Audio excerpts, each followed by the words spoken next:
आप लोगों ने कभी ना कभी इंटरनेट पर ट्रांसह्यूमनिज्म के बारे में ज़रूर सुना होगा। ट्रांसह्यूमनिज्म एक ऐसी टेक्निकल अप्रोच है जिससे इंसानों के दिमाग को सुपर कंप्यूटर से जोड़ा जा सकता है ताकि हम इंसानों की सोचने समझने की ताकत को बढ़ाया जा सके। साथ ही साथ इसके इस्तेमाल से आपके दिमाग को रिमोटली कंट्रोल भी किया जा सकता है। आपके दिमाग को रीड किया जा सकता है कि आप कब क्या देख रहे हो, क्या सोच रहे हो, और इसे ही लोग ट्रांसह्यूमनिज्म एजेंडा कहते हैं। अब पहला सवाल आपके मन में ये हुआ कि क्या ये सब कुछ पॉसिबल है, और पॉसिबल है तो कैसे? तो मैं आपको बता दूं कि जी हाँ, फ्यूचर में ये सब कुछ पॉसिबल है। और वो कैसे, तो इस वीडियो में आज वही चीज़ हम डिटेल में जानेंगे वो कैसे। क्योंकि आने वाले टाइम पे यही टेक्नोलॉजी इंसानों की बर्बादी की वजह बनने वाला है। अभी यानी 2020 में हमारे पास ऐसी टेक्नोलॉजी आ चुका है जिससे हमारे दिमाग और कंप्यूटर के बीच में इंटरफेस क्रिएट किया जा सकता है। फॉर एग्जांपल के लिए आप इलोन मस्क को तो सभी जानते हैं। इलोन मस्क एक फेमस इंजीनियर और इन्वेस्टर होने के साथ साथ एक मल्टी बिलियनियर बिजनेसमैन है, जिन्होंने हाल ही में एक कंपनी न्यूरालिंक की शुरुआत किया है। न्यूरालिंक एक ऐसा प्रोजेक्ट है जिसके तहत इंसानी और मशीनी दिमाग को आपस में मिला दिया जाएगा। इलॉन मस्क का मानना है कि अगर इंसानों के दिमाग को तकनीक की मदद से सुपर कंप्यूटर में नहीं बदला गया तो बहुत जल्द हमारी समझ मशीनों की समझ के सामने फीकी पड़ने लगेगी। मशीनों और इंसानों के बीच का यह फर्क इतना बड़ा हो जाएगा, इतना बड़ा होगा जितना आज इंसानों और पालतू बिल्ली के बीच होता है। न्यूरालिंक ने इस तकनीक का नाम न्यूरालेस रखा है। इस तकनीक के तहत इंसान के दिमाग में इलेक्ट्रोड्स लगाए जाएंगे जो दिमाग के साथ कम्युनिकेट करने में सक्षम होंगे। अगर ये तकनीक कामयाब होती है तो भविष्य में आप अपने दिमाग में ही सूचनाओं को डाउनलोड कर पाएंगे या दिमाग से ही उन सूचनाओं को अपलोड कर पाएंगे। यह भी हो सकता है कि आने वाले दिनों में आपके विचारों को मिटाया जा सके, यानी डिलीट कर दिया जाए और आपके दिमाग में नए विचार डाले जा सके। ऐसी तकनीक की मदद से भविष्य में इंसान अपने विचारों की कॉपी को सेव करके रख पाएंगे और किसी इंसान के मरने के बाद भी उसके विचारों की कॉपी बनाई जा सकेगी, उसके नॉलेज की कॉपी बनाई जा सकेगी, उसकी जानकारियों को प्रिजर्व करके रखा जा सकेगा, जो या तो इंसान की शक्ल में होगी या फिर किसी मशीन की शक्ल में भी हो सकती है।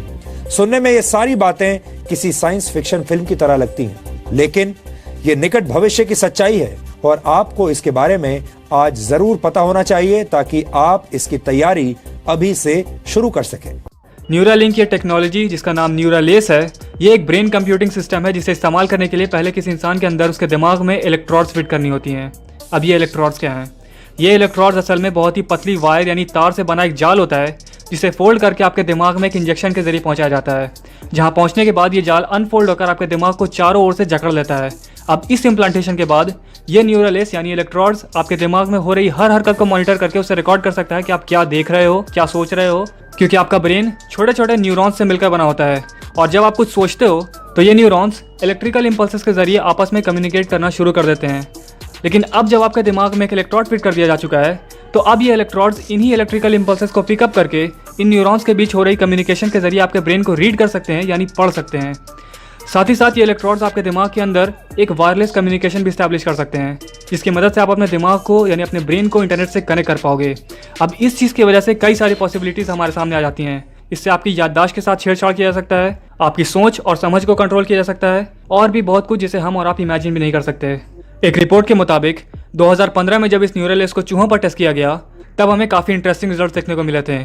जब उस सब्जेक्ट यानी चूहे के दिमाग में इस न्यूरालेस को इम्प्लांट किया गया तो देखा गया कि इलेक्ट्रोड सक्सेसफुली अनफोल्ड होकर उस चूहे के दिमाग से अटैच हो गए। ये एक बहुत बड़ी कामयाबी थी क्योंकि इससे पहले इस तरह का ब्रेन इम्प्लांटेशन करने के लिए एक बहुत बड़ी सर्जरी करने की जरूरत पड़ती थी, जिसे अब इस टेक्नोलॉजी की मदद से सिर्फ एक इंजेक्शन के जरिए किया जा सका। साथ ही साथ उस रिपोर्ट में बताया गया कि इस इम्प्लांटेशन के बाद साइंटिस्ट सक्सेसफुली उस चूहे के दिमाग को रीड कर पा रहे थे।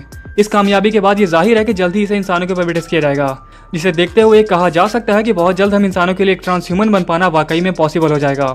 इलॉन मस्क का हमेशा से ही मानना रहा है कि आर्टिफिशियल इंटेलिजेंस इंसानों के लिए खतरा है, इसीलिए न्यूरालिंक के जरिए इनका मकसद है कि इंसानों को ही सुपर कंप्यूटर में बदल दिया जाए ताकि हम इंसान आर्टिफिशियल इंटेलिजेंस के साथ बराबरी रख सकें। पर स्टिल इस टेक्नोलॉजी को पूरी तरीके से डेवलप होने में अभी थोड़ा वक्त लगने वाला है। लेकिन बात सिर्फ इलॉन मस्क या उनकी इस कंपनी न्यूरालिंक की नहीं है।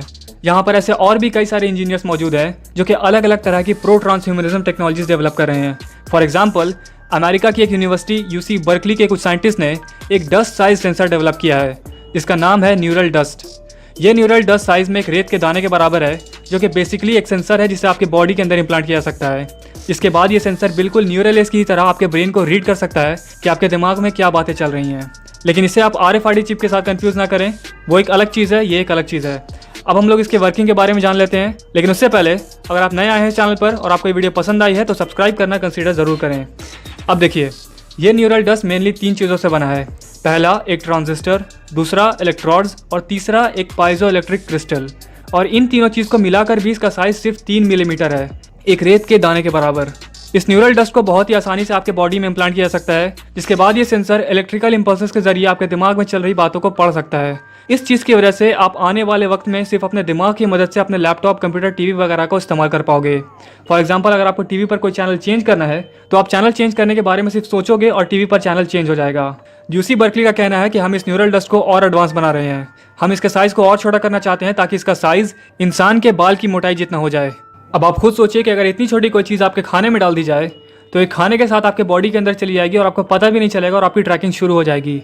मुझे समझ नहीं आता कि ये लोग ऐसी टेक्नोलॉजीज इंसानों की भलाई के लिए डेवलप कर रहे हैं या फिर इंसानों की बर्बादी के लिए, क्योंकि चाहे वो न्यूरल डस्ट हो या न्यूरल लेस हो, ये दोनों ही वायरलेस नेटवर्क का इस्तेमाल करते हैं। और दुनिया की ऐसी कोई भी वायरलेस नेटवर्किंग टेक्नोलॉजी नहीं है जिसको हैक ना किया जा सकता हो या जिसमें वायरस को इंजेक्ट ना किया जा सकता हो। आज जिस तरीके से हैकर्स कंप्यूटर को हैक किया करते हैं, कल वो इस तरह की टेक्नोलॉजीज की वजह से आपके दिमाग को हैक कर पाएंगे।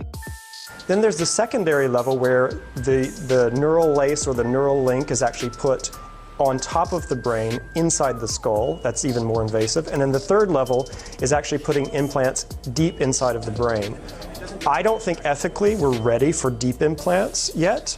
इन सब चीज़ों को देखते हुए अब मुझे यकीन हो गया है कि ब्लैक मिरर में दिखाई गई बातें बिल्कुल सच थीं। ब्लैक मिरर एक टीवी सीरीज़ है जिसे चार्ली बुकर नाम के एक शख्स ने क्रिएट किया है। इस टीवी सीरीज़ को खास तौर पर यह दिखाने के लिए शुरू किया गया है कि आने वाले वक्त में किस तरीके से टेक्नोलॉजीज इंसानों के ऊपर हावी हो जाएंगी। यहाँ पर दिखाया गया है कि फ्यूचर में लोग अपनी असल ज़िंदगी को छोड़कर अपनी सोशल मीडिया की ज़िंदगी में इतने ज़्यादा इन्वॉल्व हो जाएंगे कि वो अपनी फ़ोटोज़ पर आने वाले लाइक्स और फॉलोअर्स से अपनी खुशियों को तौलेंगे।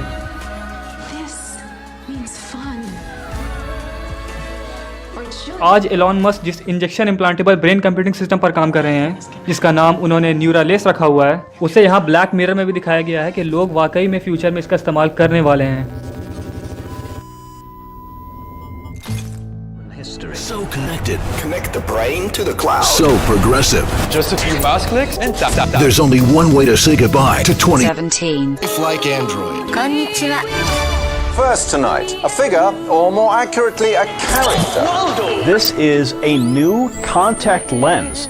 This is already happening.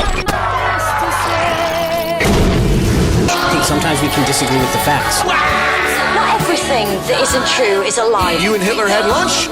Lip-read reconstruction enabled. Don't vote for me! Don't vote for me! Don't vote for me!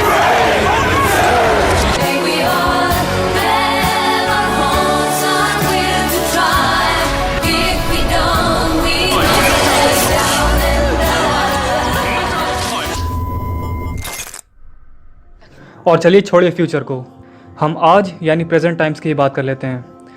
एक बहुत ही बड़े सोशल नेटवर्किंग कंपनी फेसबुक के फॉर्मर वाइस प्रेसिडेंट चमत पलिपित, जो कि इंडियन ओरिजिन के ही हैं, उन्होंने एक इंटरव्यू के दौरान ये बात कही कि जब मैं फेसबुक में था तो वहाँ हमने मिलकर ऐसे टूल्स क्रिएट किए जिन्हें बनाते वक्त हमें पता था कि इनका असर लोगों के ऊपर बहुत बुरा होने वाला है। और आज वही टूल्स हमारे समाज को तार तार कर रहे हैं। हमें पता था कि ये सोशल नेटवर्क इंसानों के लिए एडिक्शन बन जाएगा, लेकिन हमने तब भी इसका फ़ायदा उठाया और आज मुझे इस बात का बहुत अफसोस है। आज लोगों को ज़रूरत है कि वो 2 मिनट रुककर इन चीज़ों से दूरी बनाएं, वरना आने वाली जनरेशन के लिए ये डोपामीन ड्रिवन फीडबैक लूप बहुत ख़तरनाक साबित होगा। The short-term dopamine-driven feedback loops that we have created are destroying how society works.